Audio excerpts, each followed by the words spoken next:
So that my takeaway from seeing them in August, having seen Ben in Detroit up close for 3 years, watching Caleb last year, having him week 2, I believe it was, of his NFL career.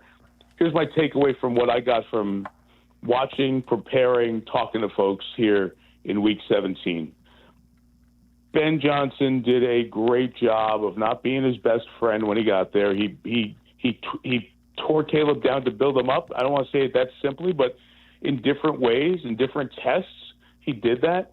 And now Caleb is growing, and he's making all these comeback wins and all the good throws that he made. And and Chris was all over it, there were 3 throws last night that were makeable throws.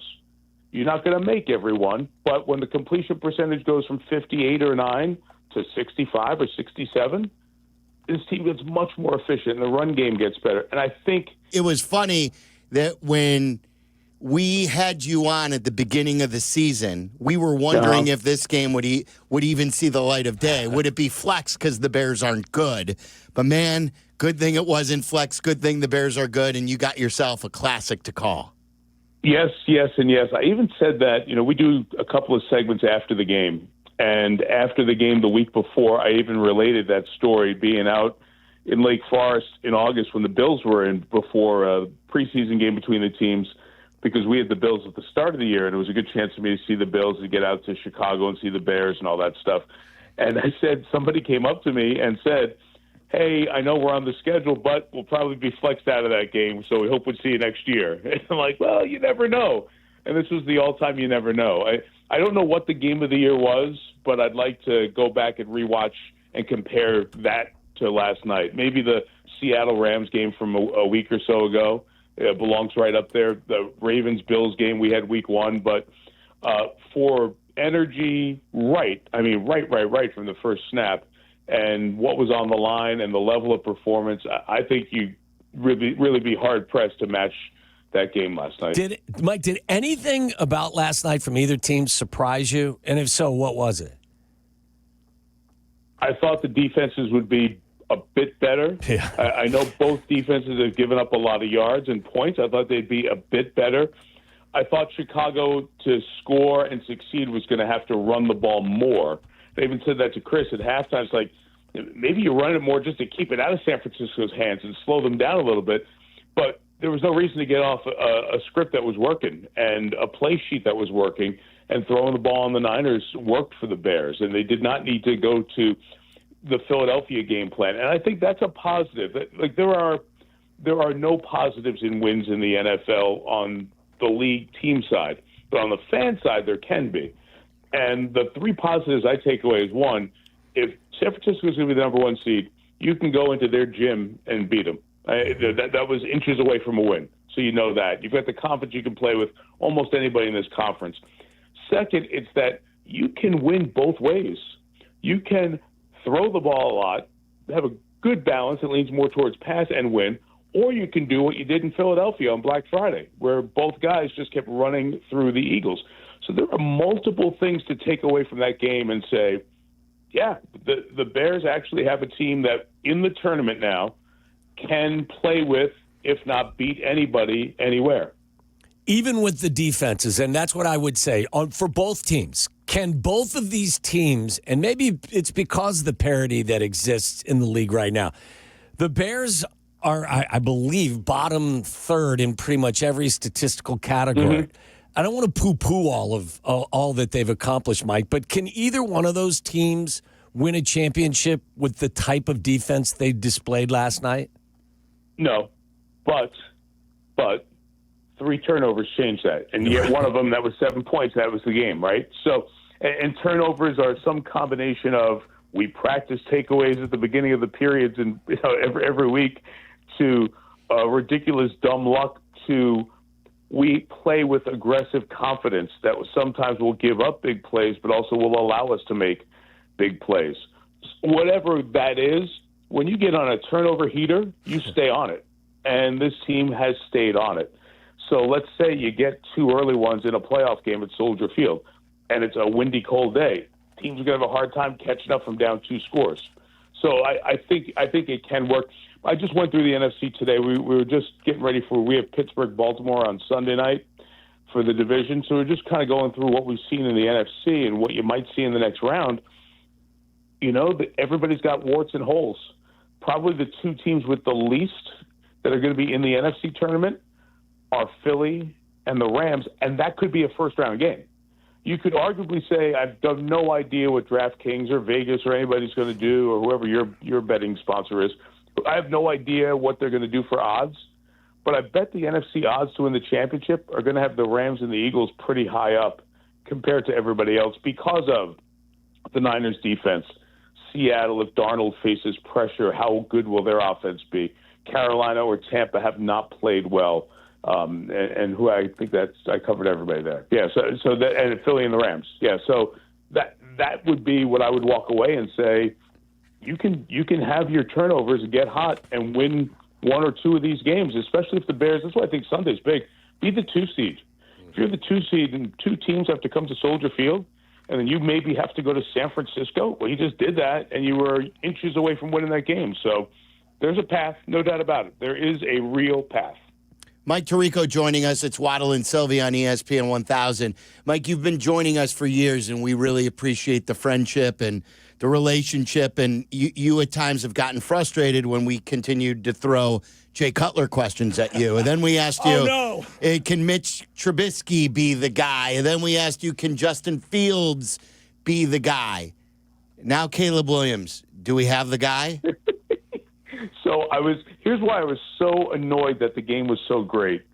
I had a full bit prepared in my mind I've been doing Bears games now on national TV for 20 years, and you'd get grief every time you'd bring up Sid Luckman was the last Pro Bowler. And then I was going to say, and I've been going on the radio in Chicago for 20 years, and I get the constant questions. I was going to go, Cutler, Trubisky, Fields, is this the guy? Is this the guy? Is this the guy? And I was going to ask Collinsworth if Caleb's the guy, right? So I had it all set up, and the game got too good that we couldn't get to any conversation and topics because it was like pickleball. It was like knocking it back over the net each time somebody got the ball.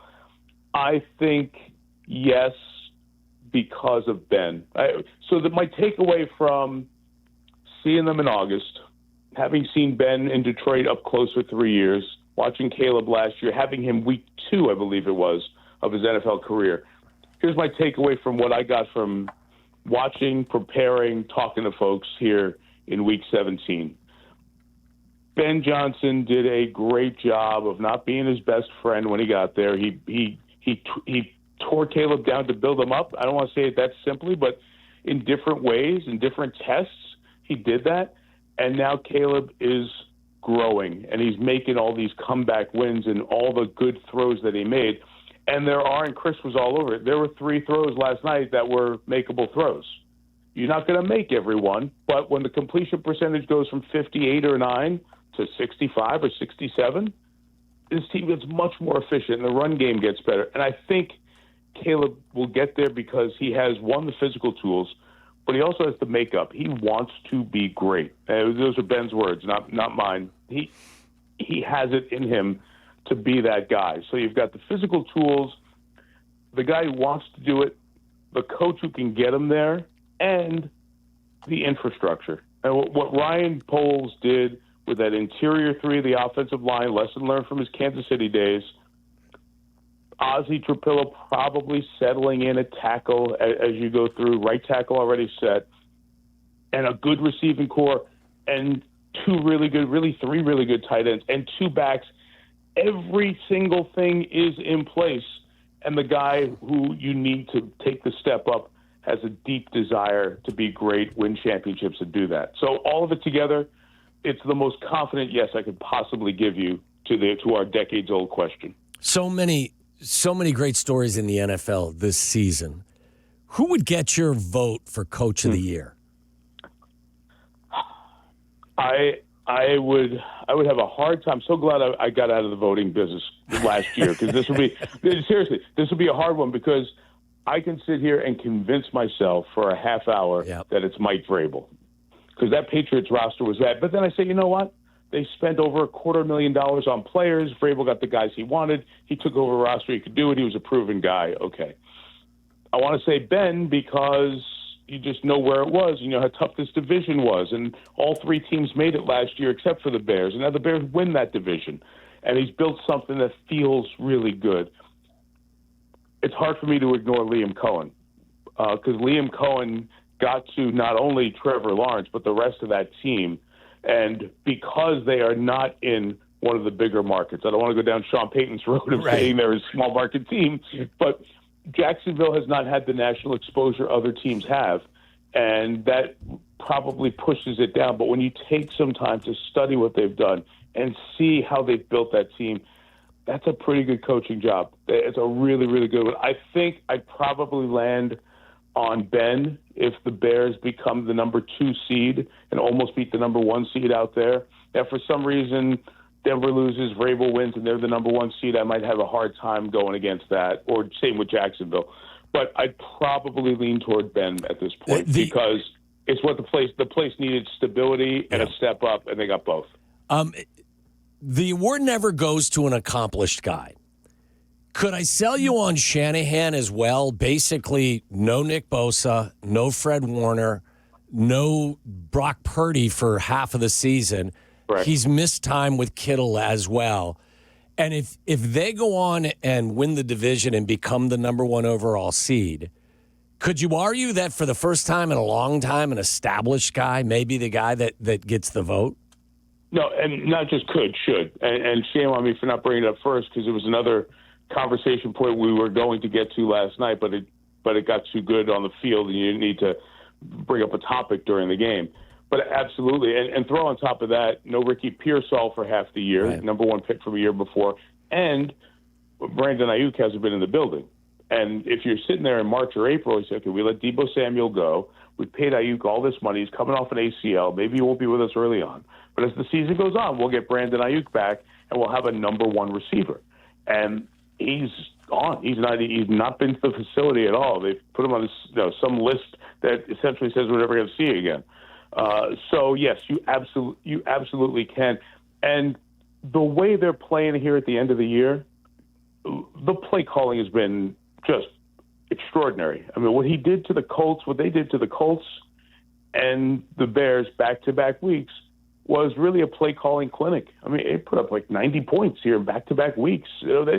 He is calling great games, and Brock Purdy told us, this is great. I'm getting in all the stuff I couldn't get in last night. Brock told us, he said, it's really cool in my helmet, because Shanahan calls him the plays, when he's on a heater and on a roll, like it just comes out, and it comes into your head with confidence and belief. And he's got such a good feel. And I asked Kyle, we had a really nice 5-minute conversation with the art of play calling. And I'm sure Ben can do this as well as a play caller. Like when those guys are seeing it and get it, they just get on a roll and they know where they want to go and how they want to do it. The quarterbacks can hear it in their tone of voice and how their inflection changes and their confidence that they're getting the plays in with. Kyle Shanahan is probably over the decade as a head coach and even longer as a play caller. He might be in the top 2 or 3 in the league doing that. And he has been top notch with Purdy and those guys the last 2 weeks. Mike, how much stock do you put in late game heroics? Like even last year when the Bears weren't winning games, Caleb still got them in position to win. Everyone forgets in the Washington Hail Mary game, they scored late to win that game. Even when things were going bad, he showed you that, hey, the bigger the moment, the better he may get.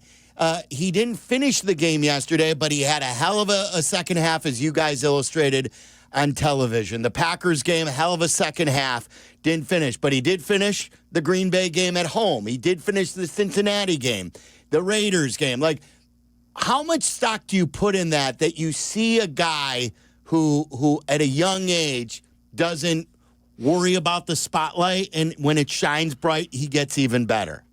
Tons.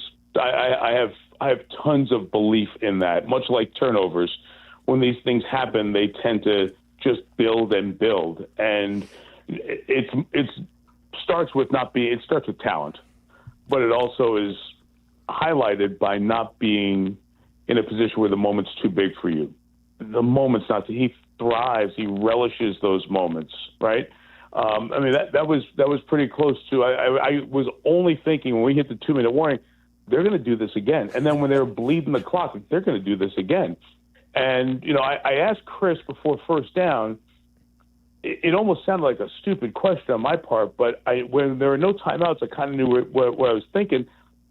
Like, you got to be really careful because the hook and ladder play, it doesn't get to the end zone.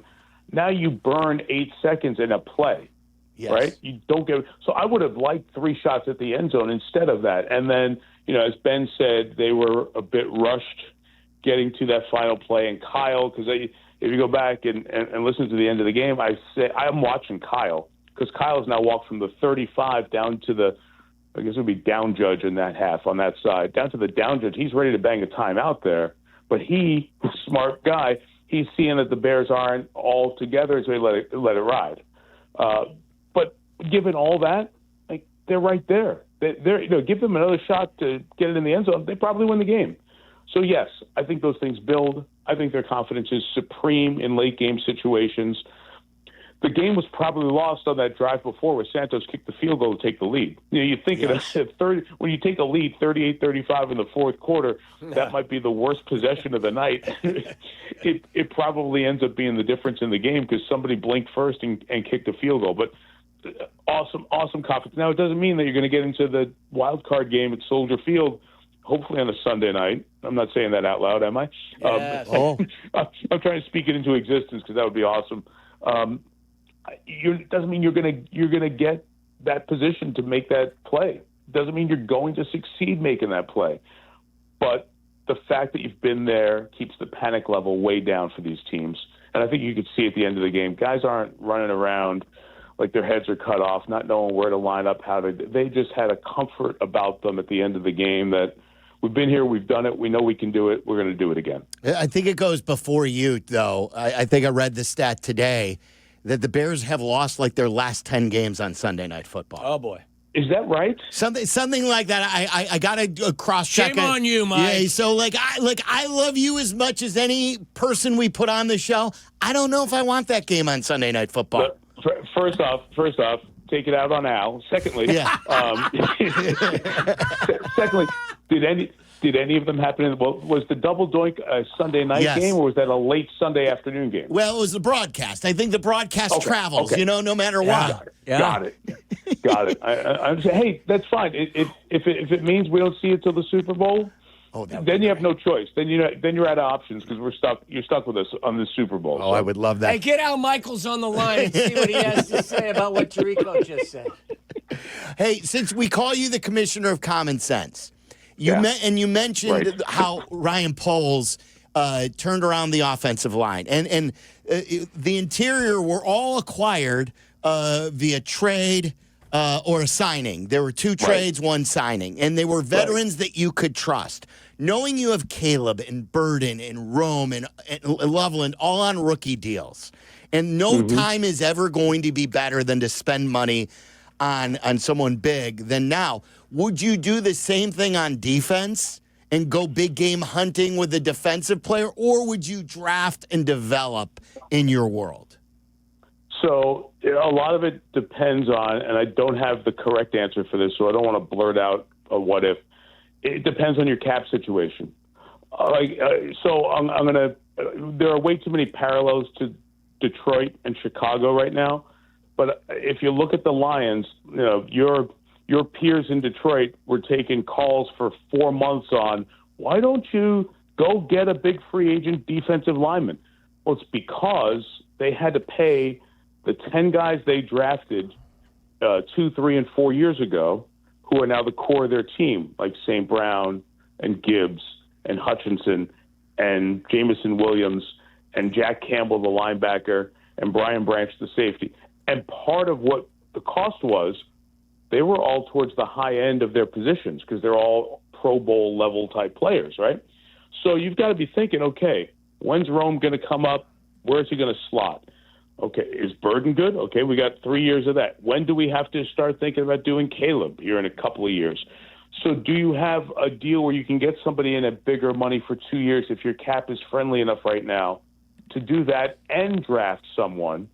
So maybe you can get a veteran plus develop a young guy. The draft is still the way to get that thing flipped around with the right piece on the back end. I think your secondary health was an issue, but in general, I think there are enough people there that one more addition will get you to be good enough there. Linebackers seem okay. It's the front. So if you can get one or two to change the game and you can spend enough, maybe front load the money depending on how next year's cap is, yeah, that's the right way to go. But you have to get constantly, you've got to hit on 2 or 3 players per draft and get them in there. San Francisco played 5 rookies last night on defense, which may be the reason that they don't get all the way back home for the Super Bowl, but it's going to make them really good the next couple of years. And that's just the way this league goes.